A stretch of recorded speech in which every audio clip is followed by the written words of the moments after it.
Assalamualaikum dan salam sejahtera. Kami dari kumpulan 11 ingin membentangkan tentang salah satu permainan tradisional yang terdapat di Malaysia, iaitu Wau Bulan. Saya Syazwani Aziz, 291458. Permainan Wau atau lebih dikenali sebagai layang-layang pada suatu ketika dahulu lebih popular di kawasan pendalaman, iaitu kawasan pantai dan kawasan lapang seperti sawah padi, padang dan sebagainya.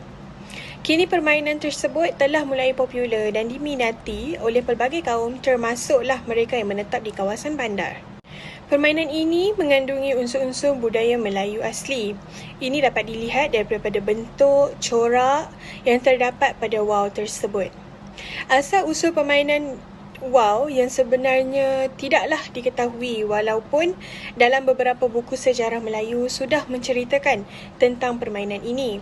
Namun begitu, ramai orang berpendapat bahawa permainan wau ini bermula pada zaman pemerintahan Sultan Mahmud Shah 1488 sehingga 1511. Assalamualaikum warahmatullahi wabarakatuh.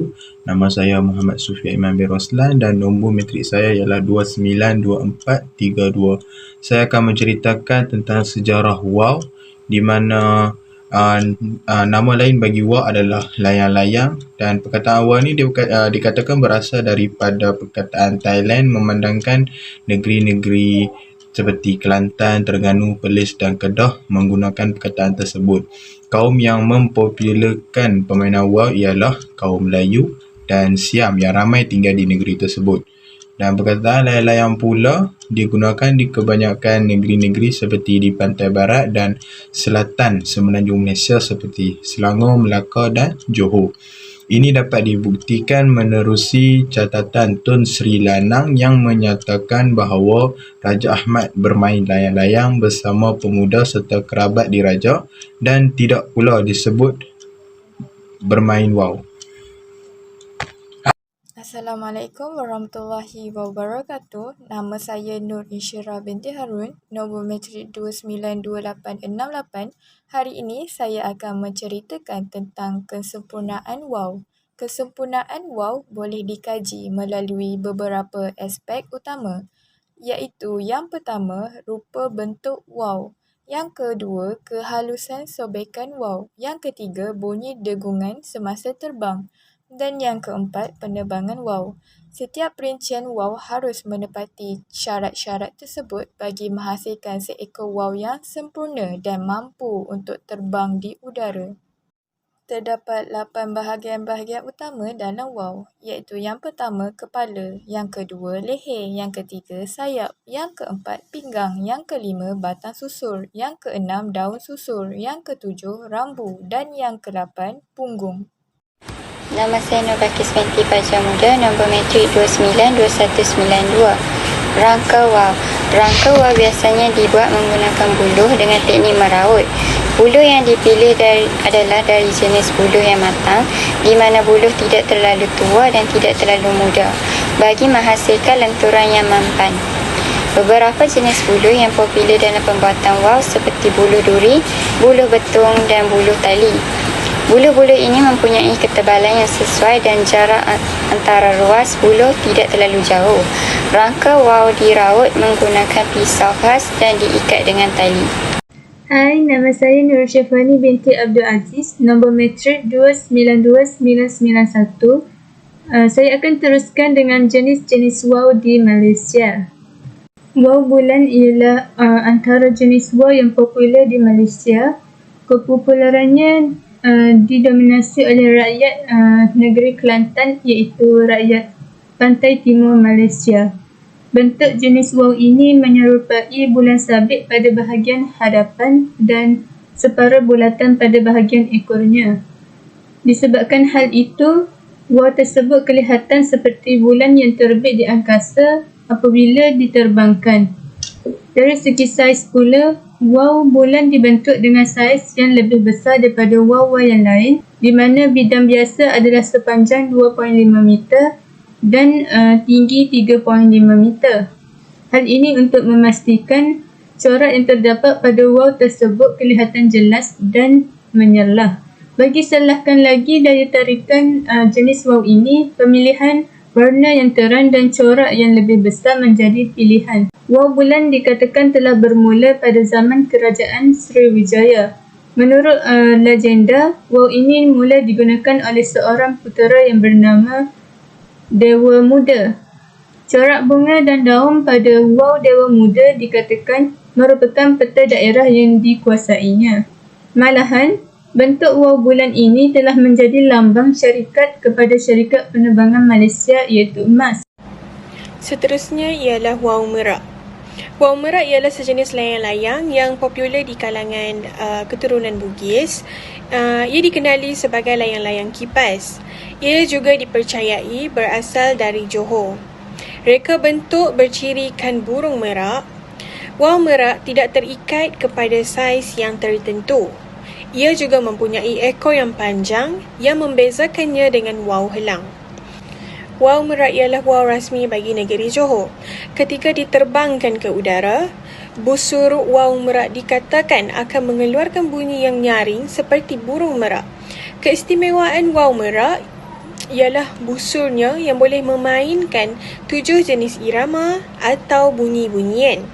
Wau merak ini kebiasaannya akan dimainkan pada waktu malam supaya dapat menghasilkan bunyi yang baik.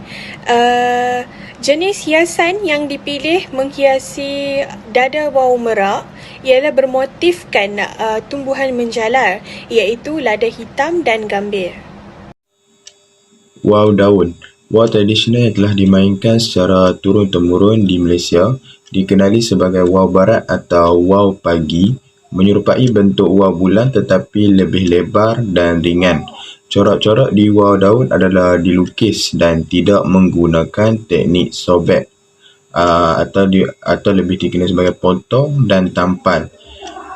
Dan satu-satunya wau tradisional yang tidak dimiliki pendengung, oleh kerana corak-corak tersebut hanya dilukis pada badan wau dan bukannya ditampal, ia mampu terbang tinggi walaupun semasa angin bertiup perlahan seperti ketika waktu pagi. Lukisan pada badan wau menggunakan teknik batik, malah ia seringkali dilukis oleh pelukis batik dan bukannya pembuat wau. Seterusnya, wau jalabudi. Wau jalabudi merupakan sejenis layang-layang yang popular di negeri Kedah. Ia mendapat nama daripada bentuknya yang menyerupai daun budi. Perkataan jala wujud daripada kerangka ekor wau jalabudi. Pada kebiasaannya, wau jalabudi dipasang dengan degung atau busur pada bahagian atasnya. Tujuannya adalah bagi menghasilkan bunyi degung yang terhasil apabila angin melalui tali busur yang direntang. Ketika diterbangkan ke udara, wau jalabudi dikatakan akan mengeluarkan bunyi berdegung yang agak sederhana garau yang diterbitkan dari busur yang terdapat di bahagian kepala, dikatakan memiliki persamaan dengan layang-layang Chula yang berasal dari Thailand. Wau kucing. Wau kucing yang pernah menjadi logo syarikat penerbangan Malaysia iaitu MAS. Wau kucing berasal daripada Kelantan. Wau kucing ini dikatakan mendapat nama daripada bentuknya yang menyerupai seekor kucing yang sedang duduk dari sudut belakang bermula daripada bahagian kepala, badan dan seterusnya ekor kucing. Pada kebiasaannya, wau kucing dipasang dengan dengung atau busur pada bahagian atasnya. Tujuannya adalah untuk menghasilkan bunyi berdengung apabila angin melalui tali busur yang direntang. Busur wau kucing dikatakan akan mengeluarkan bunyi yang nyaring seperti kucing. Ia dipercayai berfungsi untuk menakutkan roh jahat dan meramalkan keadaan cuaca pada keesokan harinya. Motif ukiran sobek digunakan pada wau ini ialah bunga dan tumbuh-tumbuhan dan cara hiasannya adalah sama seperti wau bulan. Seterusnya ialah wau helang. Wau helang sekiranya berekor dikenali sebagai wau merak. Wau helang juga merupakan sejenis layang-layang yang popular di Perlis, Malaysia. Wau helang mempunyai rupa yang sama dengan wau merak kecuali tidak berekor panjang. Wau helang juga merupakan wau rasmi bagi negeri Perlis. Wau helang juga kebiasaannya akan dipasang dengan dengung atau busur pada bahagian atas. Tujuannya adalah sama dengan waw-waw yang lain, iaitu untuk menghasilkan bunyi berdengun apabila angin melalui tali busur yang direntang. Jenis hiasan yang menghiasi dada waw helang ialah burung helang atau burung pemangsa yang lain. Seterusnya ialah waw puyuh. Sejenis layang-layang yang popular di Kelantan. Waw puyuh merupakan waw rasmi bagi negeri Kelantan. Ia menyerupai bentuk waw bulan tetapi memiliki corak ekor yang lebih melengkung. Waw puyuh juga memiliki busur di bahagian atas bagi menghasilkan bunyi yang berdengung apabila berada di udara. Waw dodo helang.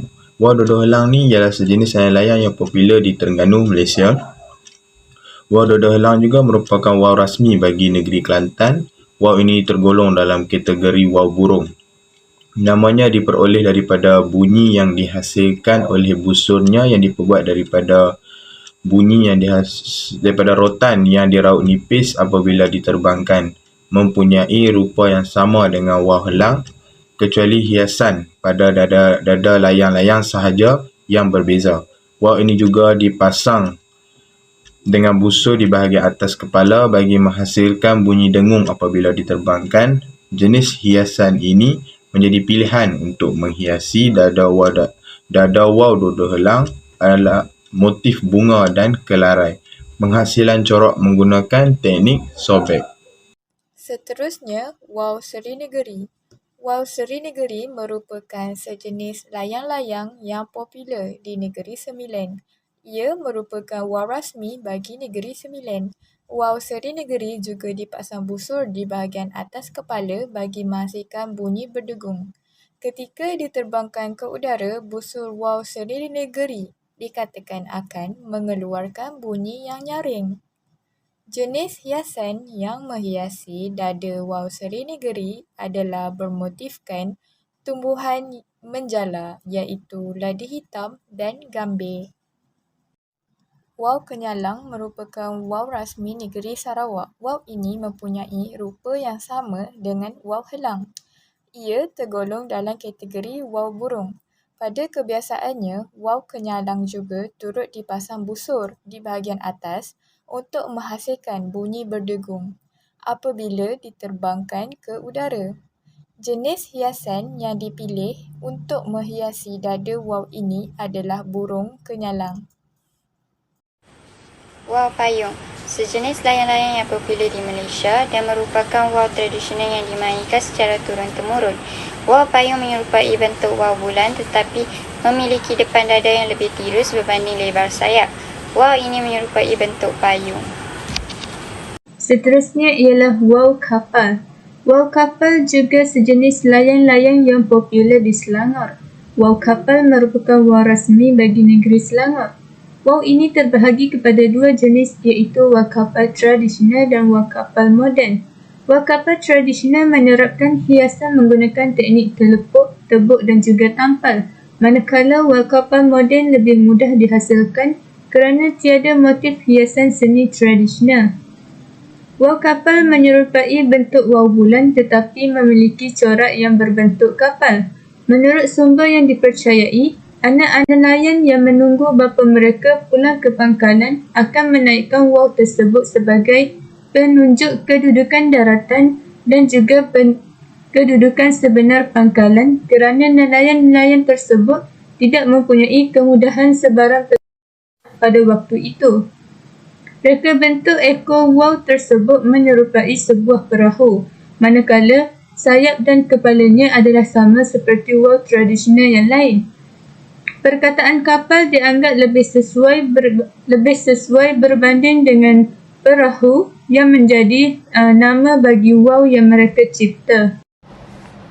Selain dari waw bulan, waw seri bulan juga ialah salah satu layang-layang yang popular di Malaysia. Ianya merupakan waw tradisional yang telah dimainkan secara turun-temurun di Perak. Waw seri bulan merupakan waw rasmi bagi negeri Perak. Nama layang-layang unik ini dipercayai mulai disebut ketika zaman pemerintahan Sultan Iskandar Shah. Waw ini mempunyai sedikit persamaan dengan waw bulan yang dimainkan di Kelantan. Waw kangkang. Wau yang popular di Kelantan, Malaysia merupakan wau tradisional yang telah dimainkan secara turun-temurun di Malaysia. Di Kedah pula, wau ini dikenali sebagai wau puyuh. Wau ini merupakan wau rasmi bagi negeri Kedah. Wau kangkang atau wau puyuh ini menyerupai bentuk wau jalabudi tetapi memiliki corak ekor yang mencapak. Terdapat 7 proses yang perlu kita lakukan untuk membuat atau menghasilkan wau. Yang pertama ialah memilih buluh. Yang kedua, meraut buluh. Yang ketiga, membuat rangka. Keempat, menampal rangka. Kelima, membuat corak. Keenam, menampal corak. Dan yang ketujuh, memasang teraju. Cara menghasilkan wau juga merupakan satu perkara yang agak rumit bagi orang yang tidak mempunyai pengalaman dalam bidang ini. Hal ini dikatakan demikian kerana jika tidak kena dengan caranya, wau yang dihasilkan tidak akan mampu untuk terbang di udara. Pembuat wau haruslah merupakan seorang yang mahir dan berpengalaman kerana mereka harus mengenali setiap bahagian wau seperti belalai, bilah ekor, bilah sayap, batang busur, tali busur ekor dan beberapa bahagian penting yang lain. Walau bagaimanapun, wau telah diperincikan kepada 5 komponen asas iaitu kepada busur, sayap, pinggang dan ekor dan kepala. Selain faktor masa, kerja meraut buluh, mengembangi kepak dan melekat kertas juga memerlukan kepakaran di samping pemilihan bahan mentah dan kraf tangan. Dalam proses penghasilan wau, rangka wau yang telah siap kemudiannya ditampal dengan kertas yang berlainan warna bagi mencantikkan wau tersebut dan wau tersebut juga dihias dengan corak seperti bunga cengkeh atau pucuk rebung. Kemudian di bahagian kepala wau dihias dengan rambu-rambu halus yang berwarna-warni menambahkan lagi kecantikan rupa wau tersebut. Akhir sekali, dipasangkan busung pada wau tersebut untuk mengeluarkan bunyi dengung apabila diterbangkan serta menjadi penghias kepada dada langit. Okey, sekarang kita akan teruskan dengan petua dan pantan larang pemilihan buluh. Dalam membuat rangka, seperti yang kita tahu, untuk membuat rangka wau ini, kita akan menggunakan buluh. Dalam penghasilan atau pembuatan wau, pemilihan buluh adalah satu bahagian yang penting dan harus diambil berat. Di mana pemilihan buluh dari kawasan tinggi dan lapang, buluh yang dipilih haruslah kering. Yang kedua, jangan tebang buluh yang mempunyai pucuk muda.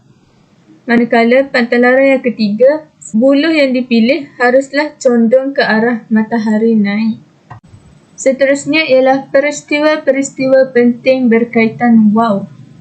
Yang pertama, wau bulan atau wau kucing dijadikan subjek logo emas iaitu salah satu syarikat penerbangan di Malaysia. Wau bulan Seterusnya, wau bulan juga telah diangkat sebagai wau kebangsaan Malaysia. Manakala, wau puyuh pula diangkat sebagai wau tradisi negeri Kelantan menggantikan wau bulan. Wau yang paling popular dikenali adalah wau bulan. Malahan, wau bulan telah diabadikan pada duit 50 sen dan juga RM1. Pesta wau antarabangsa bermula pada tahun 1982. Pada tahun 2012, Pesta wau antarabangsa dipindahkan di Pantai Genting. Seterusnya, 2 buah pusat rujukan layang-layang dan wau diwujudkan di Malaysia, iaitu Muzium Layang-Layang di Pasir Gudang dan juga Muzium Wau Kelantan di Tumpat. Malahan, 2 pertubuhan ditubuhkan dan pengasas di Malaysia, iaitu Majlis Pelayang Malaysia dan juga Persatuan Pelayang Kelantan. Keistimewaan wau. Corak batik yang ditonjolkan di badan wau bulan jelas memperlihatkan bahawa wau ini memang terbukti asal-usulnya daripada nenek moyang kita sejak turun-temurun. Walaupun wau bulan ini sebenarnya merupakan suatu permainan lama, namun apa yang dapat kita lihat tiada apa yang terjejas daripada permainan ini, tidak kira dari segi corak mahupun bentuk. Secara keseluruhannya, dapat kita simpulkan bahawa Zaman telah beredar dengan cepat, namun nilai-nilai kesenian Melayu masih kekal dan ditonjolkan di setiap pembuatan WOW bulan ini. Secara tidak langsung, permainan WOW ini bukan sahaja mengimbau kembali kenangan permainan pada zaman dahulu, namun juga memperlihatkan keindahan ukiran batik sekaligus membendung daripada hilangnya kesenian Melayu pada era yang akan datang.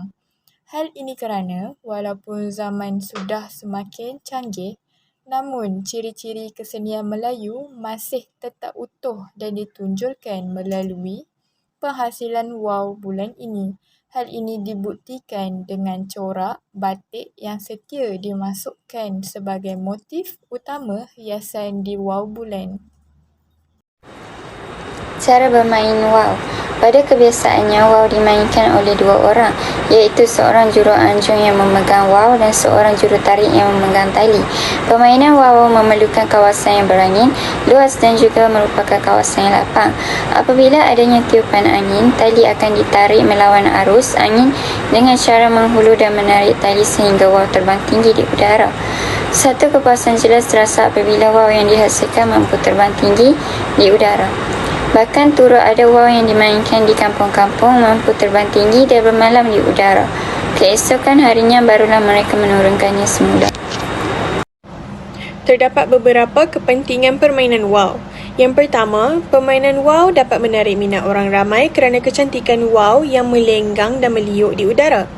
Yang kedua, kehalusan seni dan kelembutan rasa melalui penghayatan seni pertukangan memberi inspirasi kepada orang ramai memiliki WOW bulan. Yang ketiga, semangat muhibah dan perpaduan dapat dipupuk melalui permainan WOW. Yang keempat, permainan WOW dapat meneruskan aspek budaya tempatan supaya tidak luput ataupun dilupakan oleh generasi muda. Yang kelima, boleh memberi pulangan ekonomi kepada pembuat WOW hasil jualan WOW itu kepada orang ramai.